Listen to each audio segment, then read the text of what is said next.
Bonjour à toutes et à tous, bienvenue pour un nouveau numéro des acteurs de l'éducation. Vous le savez, chaque mois pour Campus Matin, je rencontre celles et ceux qui font l'actualité de l'enseignement d'aujourd'hui, mais et surtout de demain. Et aujourd'hui, j'ai le grand plaisir d'accueillir Nadia Jacobi. Alors, vous avez été vice-présidente en charge du numérique de Paris 1, comme en Sorbonne, et vous avez créé une société ou une agence au nom très original et innovant qui, j'allais dire, vous caractérise. Donc Simone et les robots et agence de transformation numérique spécialisée autour de l'enseignement supérieur.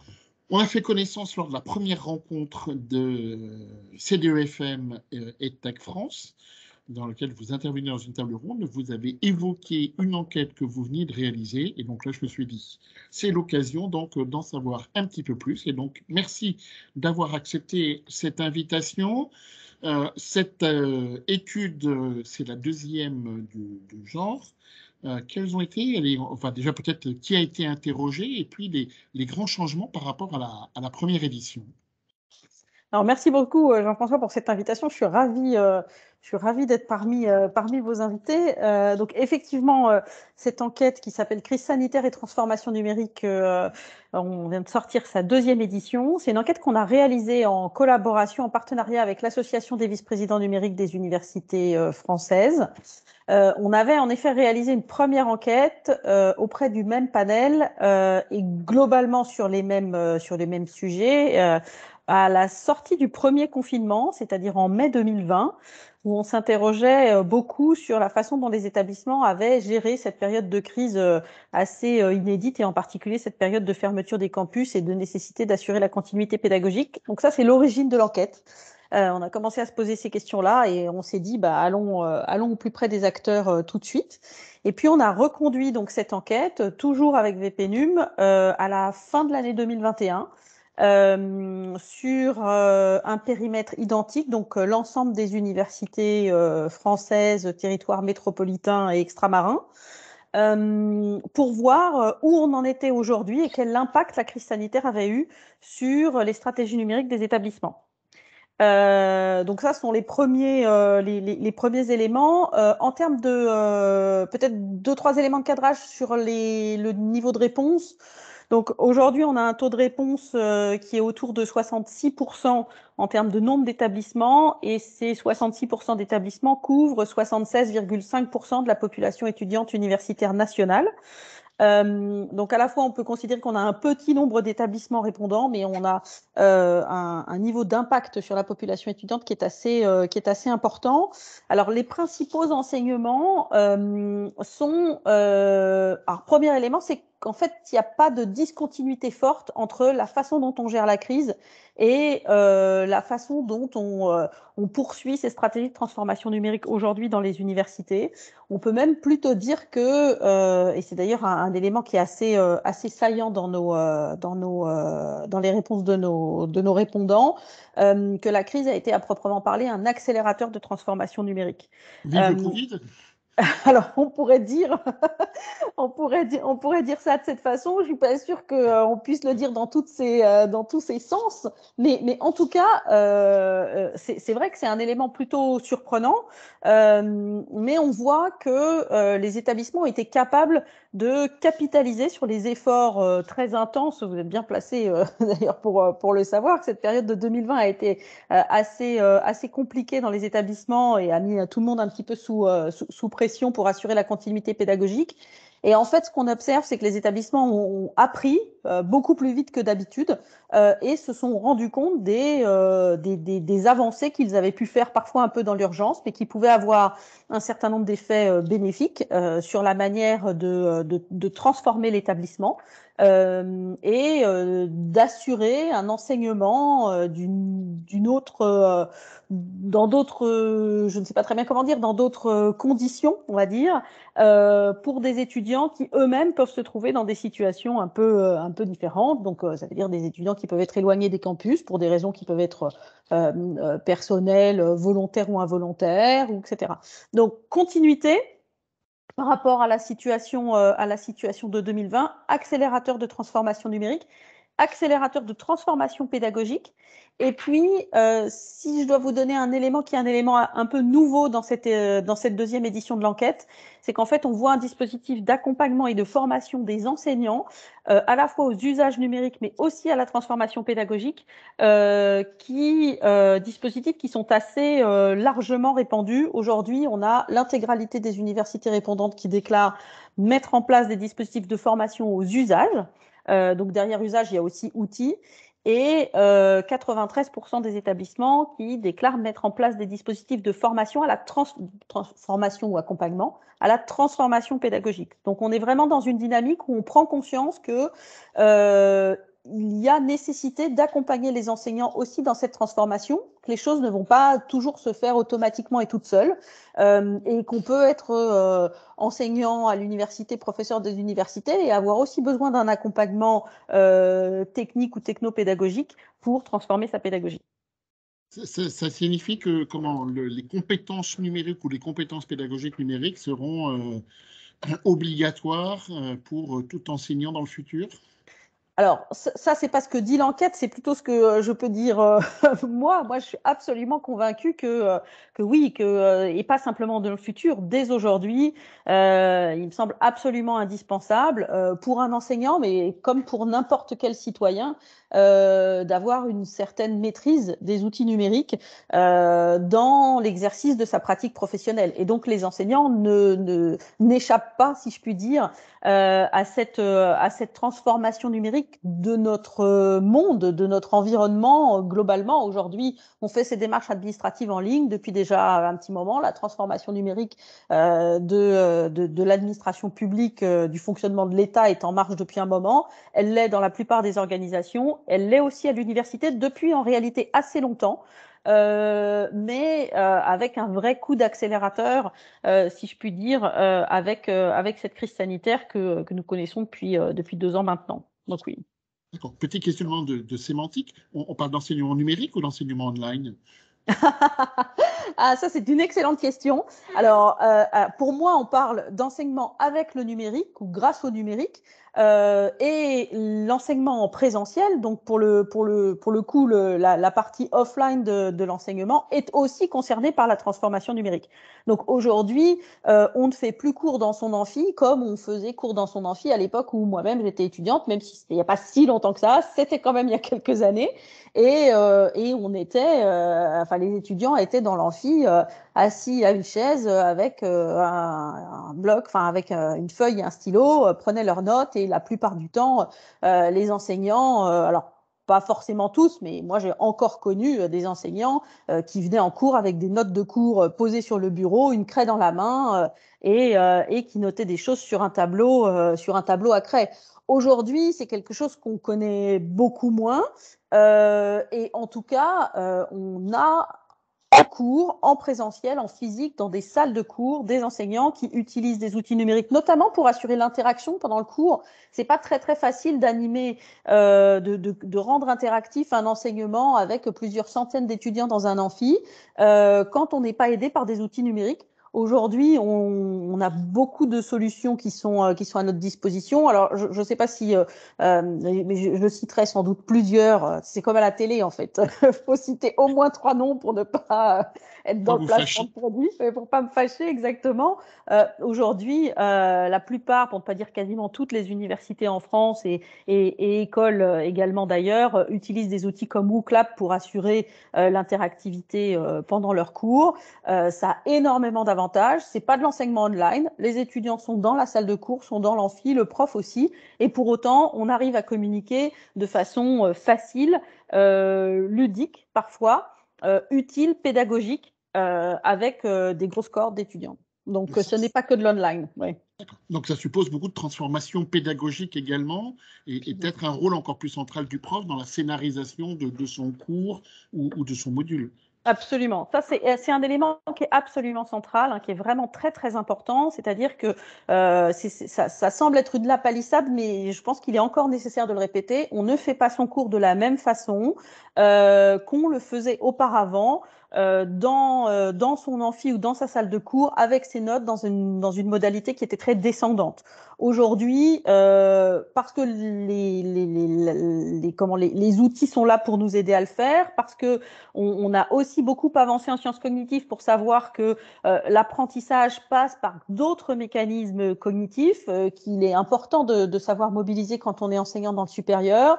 Et donc, on voit bien que aujourd'hui, la pédagogie se transforme et les enseignants ont besoin de sortir, et la plupart d'entre eux le font d'ailleurs, hein, de ce mode très descendant, de transmission de connaissances très descendante pour assurer des séances de cours qui sont beaucoup plus participatives. On parlait déjà il y a 20 ans de classe inversée.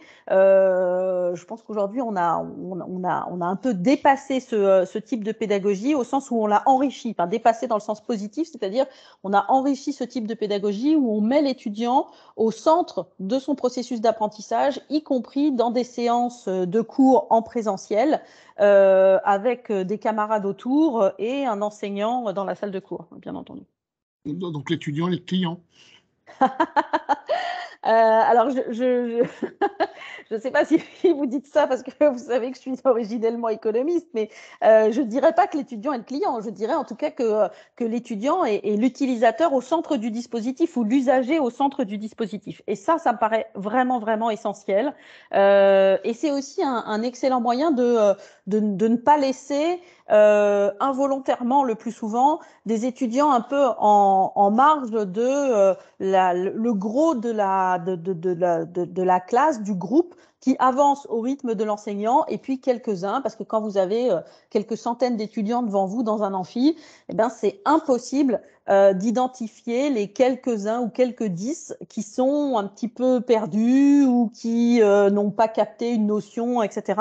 Aujourd'hui, l'enseignant, y compris sur des grosses cohortes, dispose de solutions numériques qui peuvent l'aider à identifier les points qui parfois sont pas très clairs parce que ce jour-là, il n'était pas très en forme, parce que le concept était un peu plus complexe, parce que l'exemple qu'il a donné était peut-être moins parlant.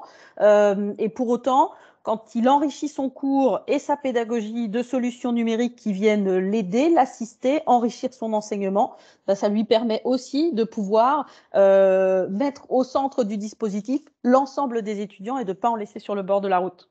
D'accord. C'est vraiment un changement de paradigme. Alors, EY a publié la semaine dernière une enquête sur l'université du futur et en disant, oui, il va y avoir un basculement vers l'étudiant, enfin de l'institution, donc vers l'étudiant et ensuite en fonction des systèmes publics-privés, effectivement. Donc, ça sera l'élément central ou le client sur lequel toute l'expérience apprenante va s'organiser. Alors, tous ces outils numériques coûtent cher, il faut de l'investissement, à la fois direct, il faut, alors j'allais dire très grossièrement, des tuyaux, des équipes polyvalentes et qui créent de nouveaux métiers dans les universités. On dit souvent que l'université française est sous-financée. Donc, comment les universités font-elles pour financer tous ces plans massifs de passage au numérique?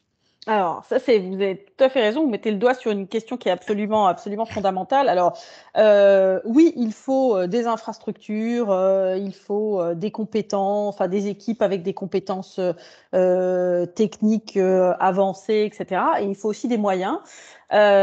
Donc, c'est pas facile pour tous les établissements. On va dire que si on met l'accent sur les choses les plus récentes et les plus positives, on voit quand même depuis 2-3 ans un ensemble d'appels à projets particulièrement focalisés sur le numérique, la pédagogie numérique qui ont émergé.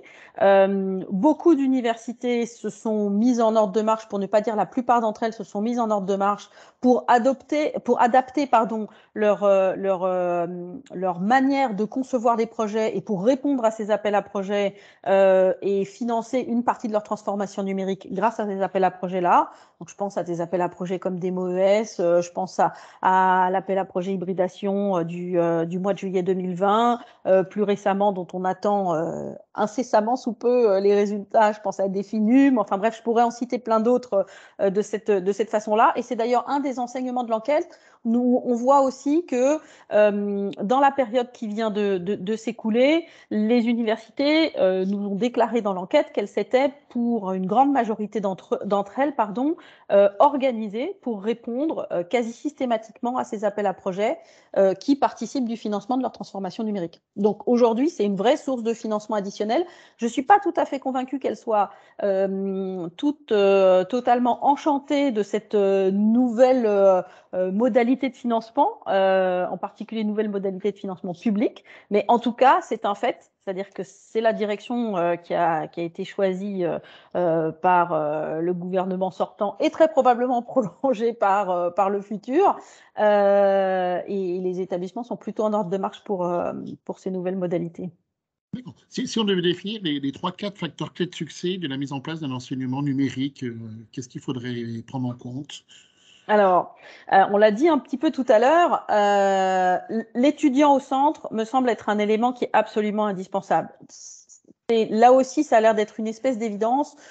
Je peux dire que ça l'a pas forcément toujours été. Donc, la préoccupation, c'est s'assurer que le dispositif d'apprentissage permet au plus grand nombre, parce qu'on aimerait que ce soit tous, mais parce que l'idée, c'est quand même de dire le plus grand nombre, d'apprendre le mieux possible, donc d'appréhender les concepts, de retenir les concepts, de savoir les mettre en pratique, etc. Donc, premier élément, l'étudiant au centre du dispositif. Deuxième élément, on parle de transformation numérique et de transformation pédagogique. Il est bien évident que l'accompagnement, c'est-à-dire la formation, l'accompagnement des enseignants dans cette transformation pédagogique est un élément absolument indispensable, donc est un facteur clé de succès pour l'établissement qui ne doit absolument pas être négligé. Et on voit d'ailleurs dans l'enquête qu'au-delà des universités, des établissements qui mettent en place ces dispositifs de formation et d'accompagnement, que le taux de fréquentation de ces formations, de ces dispositifs d'accompagnement est particulièrement élevé et en croissance dans les universités depuis 2020. Ça me semble absolument indispensable. Ensuite, évidemment, on a parlé de moyens il y a quelques minutes. La question des moyens ne peut pas être négligée. C'est-à-dire qu'il y a un moment où il faut que les établissements se donnent les moyens, je crois qu'ils le font, en tout cas pour la plupart d'entre eux, se donnent les moyens de créer un environnement favorable à cette transformation pédagogique à l'aide du numérique. Et pour ça, il y a sans doute une question sur laquelle il est important de réfléchir autour des mécanismes d'incitation à destination des enseignants pour transformer leur pédagogie. Aujourd'hui, la transformation pédagogique d'un enseignement dépend de la volonté de l'enseignant qui en est titulaire de le transformer. C'est sans doute un point assez important, à mon sens, à creuser, à discuter, sur lequel s'interroger. Quels sont les dispositifs, les mécanismes d'incitation qu'on met en place pour que cette transformation, elle ne se fasse pas suivant la volonté des uns ou des autres, mais qu'elle se fasse globalement et qu'elle bénéficie évidemment à l'ensemble des étudiants. Il faudra un équivalent HDR pour l'innovation pédagogique? Alors, c'est une très bonne, c'est une très bonne question, une très bonne remarque. Alors, je ne sais pas si c'est un équivalent HDR, mais si on s'inspire de quelques-uns de nos voisins, pas forcément très éloignés, donc quelques-uns de nos proches voisins européens, on observe que la carrière des enseignants chercheurs du supérieur est aussi évaluée au travers de leur investissement dans la pédagogie, dans la transformation ou l'évolution pédagogique. Et ça me semble un élément qui est particulièrement important. Donc, il y a eu quelques tentatives. On va même dire qu'il y a eu une tentative, il y a une tentative récente. Mais pour vous parler d'un autre travail qu'on a fait, qui n'a rien à voir avec l'enquête dont on parlait aujourd'hui, mais on a fait un travail d'enquête auprès d'un panel d'universités en France et en Europe l'année dernière, où on a notamment interrogé sur ce dispositif qui est le congé pour projet pédagogique, le CPP, et on voyait que sur cette première année, alors ça faisait qu'une seule année que le dispositif existait, mais qu'il ne rencontrait pas beaucoup de succès dans les établissements. Donc on peut sans doute s'interroger sur la façon dont il a été présenté, dont il est mis en place et quelles sont les raisons pour lesquelles les enseignants ne s'emparent pas plus de ce dispositif. Peut-être autre élément, et vous le citez dans la synthèse de l'enquête, c'est la bonne communication et relation entre tous les VP numériques qui sont au charbon tous les jours et qui partagent les mêmes préoccupations. Ça, c'est sûr. Ça, c'est un élément qui est absolument fondamental. Alors, bon, moi, c'est un réseau que je connais très bien, comme vous vous en doutez probablement. C'est un réseau qui fonctionne extrêmement bien. C'est un réseau de gens qui se connaissent tous, qui se parlent tous, qui partagent des bonnes pratiques, qui partagent des petits tips, si je puis m'exprimer de cette façon. Et c'est vrai que ça participe sans doute de la dynamique qu'on observe aujourd'hui dans les universités, de la bonne dynamique de transformation numérique des établissements, précisément parce que quand on réfléchit à plusieurs, quand on se partage des infos à plusieurs et à plus que plusieurs, puisque sur un groupe qui est un groupe national, et là encore territoire ultramarin compris, forcément on avance un peu plus vite. Ouais. Pour revenir, vous disiez l'étudiant est au centre du dispositif. De toute façon, tous nos systèmes de reconnaissance et d'accréditation, hein, qu'ils soient français, internationaux, vont faire une logique de certification de compétences. Donc, de toute façon, il est impensable de ne pas mettre l'étudiant au centre et de l'amener sur ses compétences. Donc, c'est également une grande transformation derrière. Oui, absolument. Justement, puisqu'on parle des étudiants, quelles sont les réactions des étudiants par rapport au numérique? Parce que bon, si je prends mon expérience personnelle, on n'a pas forcément, enfin, il y a un petit décalage entre cette fameuse génération digitale et son acceptation de pratiques différentes. Alors, là aussi, c'est encore une excellente question. Alors, les réactions des étudiants, elles sont, je dirais, on peut les diviser en deux temps forts ou en deux groupes, je ne sais pas très bien comment dire. Le premier point, et ça c'est un point qui a, je pense, longtemps été oublié, mais qui aujourd'hui est vraiment, vraiment pris en compte par les établissements, c'est que c'est pas parce que nos étudiants sont des soi-disant digital natives qu'en fait, ils savent utiliser l'ensemble des outils numériques nécessaires à leur formation et leur apprentissage. Ça, c'est absolument faux. Ils sont très forts sur Snap et sur TikTok. Néanmoins, quand il s'agit de faire un tableau Excel, enfin un tableau croisé Excel, c'est déjà une autre histoire. Ou une présentation même PowerPoint un peu sophistiquée, c'est pas toujours complètement évident.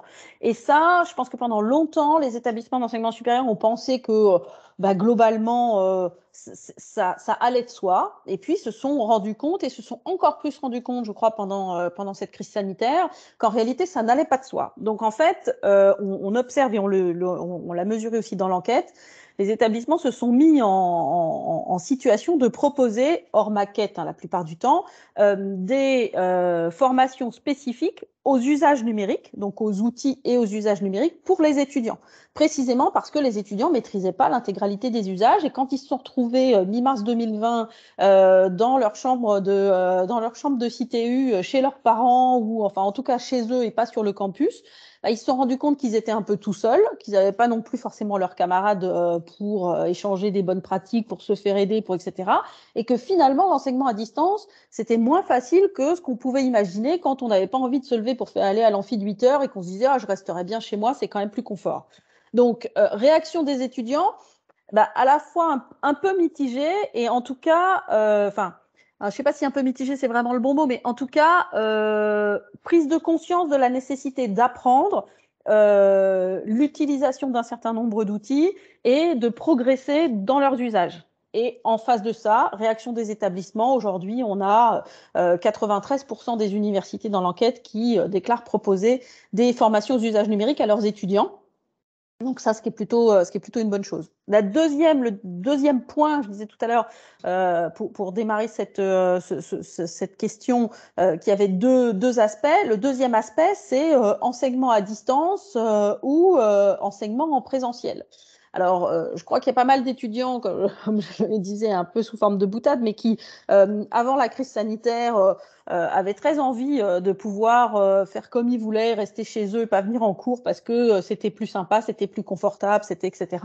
Et puis, quand ils ont été contraints d'eux, ils se sont rendus compte que finalement, c'est pas tous les jours très agréable d'être tout seul chez soi, derrière son ordinateur, à enchaîner les Teams, les Zooms ou les Big Blue Button, et qu'il était préférable de revenir sur les campus. Et aujourd'hui, les étudiants qu'on a interrogés, alors pas dans le cadre de l'enquête, mais par ailleurs, les étudiants qu'on interroge, ils nous disent qu'ils sont très contents de revenir sur les campus, qui veulent revenir dans les établissements, qui veulent aller en cours, parce que ce sont aussi des lieux de socialisation. C'est là où ils rencontrent leurs camarades, parce qu'ils aiment bien aller travailler à la bibliothèque, parce que c'est un environnement de travail plus calme, plus reposant, ou dans les différents learning centers des établissements. Mais qu'en même temps, l'enseignement à distance, c'est quand même confortable, ça a un certain nombre d'avantages dans certains cas, et qu'ils aimeraient bien que leur cursus, leur parcours de formation soit plus flexible, et que donc dans ce contexte-là, l'hybridation, finalement, ils trouvent que c'est quand même pas mal, et que le jour où ils n'ont pas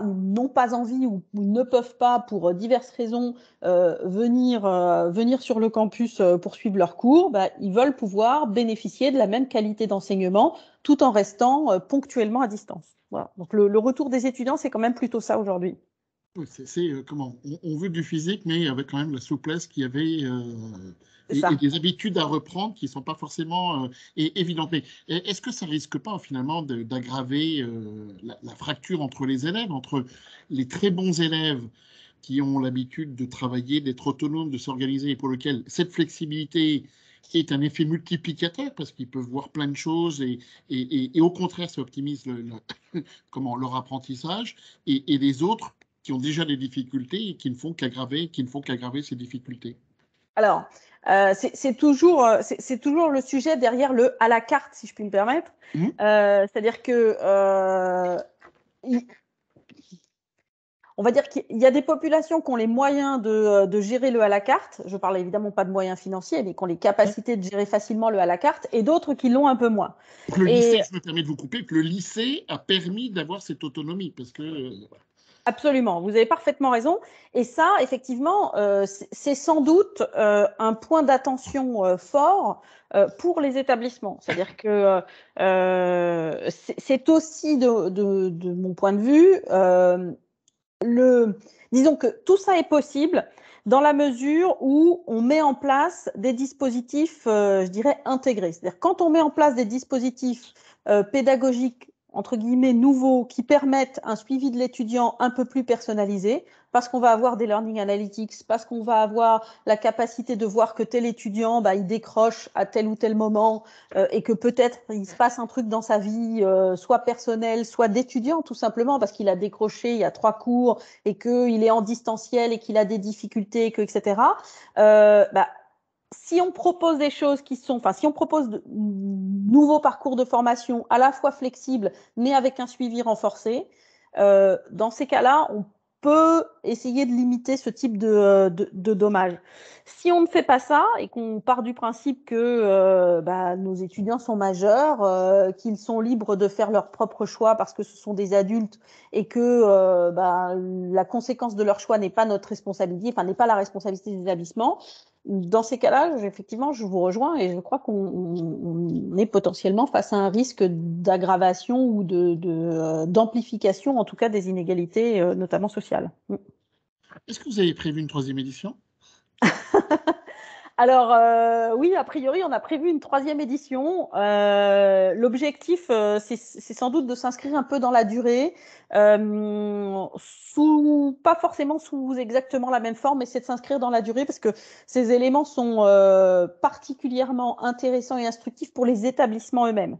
C'est-à-dire que j'ai échangé après la fin de l'enquête avec des établissements en particulier qui m'ont dit « Mais tu sais, en fait, nous, on sait bien ce qui se passe chez nous, forcément, mais c'est quand même vachement intéressant de pouvoir se comparer aux autres. » Alors, se comparer dans le sens très positif, c'est-à-dire de se dire en gros, nous, on pensait qu'on finalement n'était pas très fort sur tel point ou qu'on n'était pas très avancé sur tel point, mais si on regarde les résultats de l'enquête, on a un peu une idée de ce qui se passe globalement à l'échelle nationale. Finalement, on se trouve que on n'a pas fait on n'est pas si en retard, ou on n'a pas fait du si mauvais boulot, ou je ne sais pas très bien comment dire.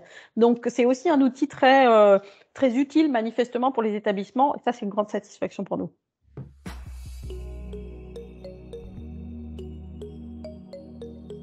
Le rituel, c'est que la dernière question m'est posée par l'invité. Alors, quelle est la question que vous auriez aimé me poser? Alors, je peux vous poser une question facile et une question moins facile, et vous pouvez choisir. Allez. La question facile, c'est qu'est-ce que vous avez retenu qu'est-ce qui pour vous est le plus intéressant, l'enseignement le plus intéressant pour vous dans cette enquête. Et la question moins facile, c'est comment vous voyez GEM dans 5 ans? Oui, alors je vais commencer par la plus facile, effectivement. Dans le plus facile, c'est la confirmation de ce que j'ai observé et ce qu'on observe dans les écoles, hein, en disant, effectivement, le Covid a été un facteur d'accélération de cette transformation.